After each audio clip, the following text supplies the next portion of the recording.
achieve anything. ഒരു രാജ്യം അതിന്റെ സ്വന്തം നാരിമാരെ, അതിന്റെ സ്വന്തം സഹോദരിമായ സ്ത്രീകളെ ബഹുമാനിക്കാൻ കഴിയുന്നില്ലെങ്കിൽ ആ രാജ്യത്തിൽ ഒരിക്കലും പുരോഗമനത്തിൽ എത്തിച്ചേരാൻ സാധിക്കില്ല എന്നുള്ളതാണ് ഞാൻ അടിയുറച്ച് വിശ്വസിക്കുന്ന പ്രമാണം. A country that does not know how to empower its women can never ever achieve anything. സ്ത്രീകളെ ശാക്തീകരിക്കാൻ തയ്യാറല്ലാത്ത ഒരു ജനതയ്ക്ക്, ഒരു രാജ്യത്തിന് ഒന്നും നേടിയെടുക്കാൻ സാധ്യമാവുകയില്ല. And a country that views its women as second class citizens is doomed to failure. രണ്ടാം തരം പൗരന്മാരായി സ്ത്രീകളെ പരിഗണിക്കുന്ന ഏതൊരു രാജ്യവും തകരുക തന്നെ ചെയ്യുമെന്നുള്ളതാണ് ഏറ്റവും വലിയ സത്യം. And the ideology of the BJP and the RSS views women as objects and as second class citizens. ബിജെപിയുടെയും RSSന്റെയും തത്വശാസ്ത്രം സ്ത്രീകളെ കേവലം ഉപകരണങ്ങളായും രണ്ടാം തരം പൗരന്മാരായും പൗരകളായും കാണുന്നുവെന്നുള്ളതാണ്. Many times you have heard when a woman gets molested, their leaders saying she got molested because it was her fault.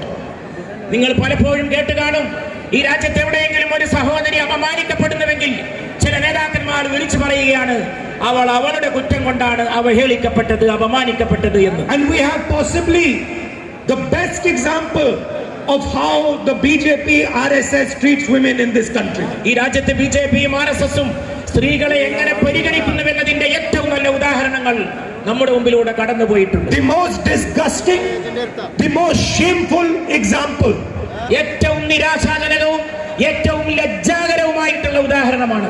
and I am talking about what has happened in Uttarakhand. ഞാൻ ഉത്തരാഖണ്ഡിലുണ്ടായ സംഭവ വികാസത്തിലേക്കാണ് നിങ്ങളുടെ ശ്രദ്ധ ക്ഷണിക്കുന്നത്. Brothers and sisters, I don't know if you are aware of this. എന്റെ സഹോദരന്മാരെ, സഹോദരിമാരെ, നിങ്ങൾ അതിനെക്കുറിച്ച് വേണ്ടുവോളം ബോധവാന്മാരാണോ എന്ന് എനിക്ക് അറിഞ്ഞുകൂടാ. But a BJP leader who ran a hotel, ഒരു ഹോട്ടൽ നടത്തിയിരുന്ന ബിജെപി നേതാവ്, whose son ran a hotel, അദ്ദേഹത്തിന്റെ മകനാണ് ഹോട്ടൽ നടത്തിയിരുന്നത്, was forcing a young girl who was a receptionist in that hotel to become a prostitute.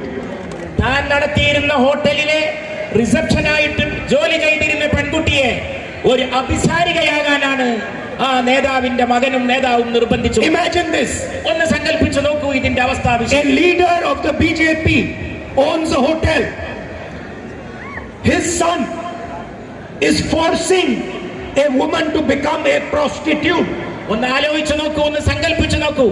ഒരു hotel നടത്തുന്ന BJP നേതാവിന്റെ മകൻ സ്വന്തം ഹോട്ടലിലെ റിസപ്ഷനിസ്റ്റിനെ വേശ്യാപണിക്ക് നിർബന്ധിക്കുകയാണ്. There are messages on her WhatsApp where she is saying, I refuse to become a prostitute.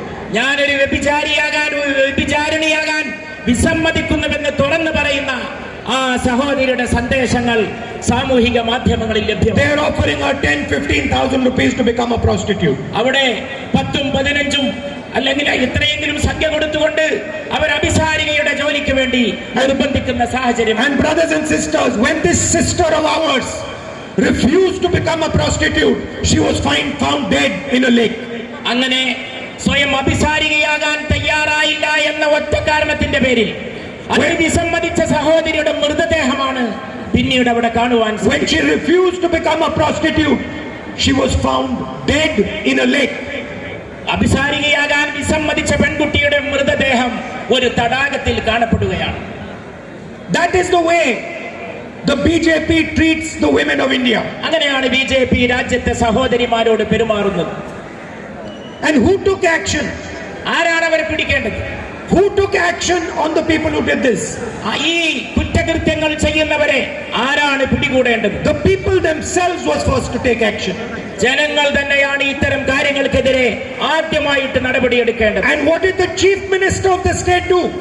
ഈ സംസ്ഥാനത്തിലെ മുഖ്യമന്ത്രി എന്ത് ചെയ്യുന്നു? He destroyed the evidence in the case. അദ്ദേഹം ഈ കേസിലുള്ള തെളിവുകൾ നശിപ്പിക്കുകയാണ്. By destroying the hotel.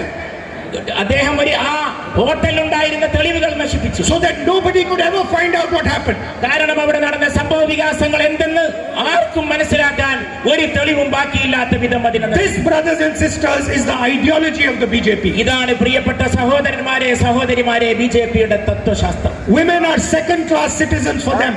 അവരെ സംബന്ധിച്ച് സ്ത്രീകൾ രണ്ടാം തരം പൗരകളാണ്. And India can never succeed with this ideology. ഈ ഒരു തത്വശാസ്ത്രം കൊണ്ട് ഇന്ത്യക്ക് ഒരിക്കലും വിജയിക്കാൻ കഴിയില്ല. Because India's biggest strength are our women. കാരണം ഇന്ത്യയുടെ ഏറ്റവും വലിയ ശക്തി നമ്മുടെ സ്ത്രീ സമൂഹമാണ്. How can you talk about the future of a country if you cannot respect its women? സ്ത്രീകളെ ബഹുമാനിക്കാത്ത കാലത്തോളം നിങ്ങൾ എങ്ങനെയാണ് ഈ രാജ്യത്തിന്റെ ഭാവിയെ കുറിച്ച് സംസാരിക്കാൻ നിങ്ങൾക്ക് കഴിയുക? Brothers and sisters, this is the truth of the BJP ideology. ബഹുമാന്യ സഹോദരന്മാരെ സഹോദരിമാരെ, ഇതാണ് ബിജെപിയുടെ തത്വശാസ്ത്രത്തിന്റെ യാഥാർത്ഥ്യം എന്ന് പറയുന്നത്. They respect nothing except power. Our അധികാരമല്ലാതെ മറ്റൊന്നിനെയും ബഹുമാനിക്കുന്നവരല്ല. They will do anything to get to power. അവർ അധികാരത്തിലെത്താൻ എന്തും ചെയ്യാൻ തയ്യാറുള്ളവരാണ്. And then once they have power, they will do anything to stay in power. അധികാരം കിട്ടിക്കഴിഞ്ഞാലോ അവർ എന്തും ചെയ്യാൻ തയ്യാറാണ്. The result is that a young girl is dead in Uttarakhand. അതിന്റെ ഫലമാണ് ഉത്തരാഖണ്ഡിൽ ഒരു യുവതി കൊല്ലപ്പെട്ടു എന്നുള്ളത്.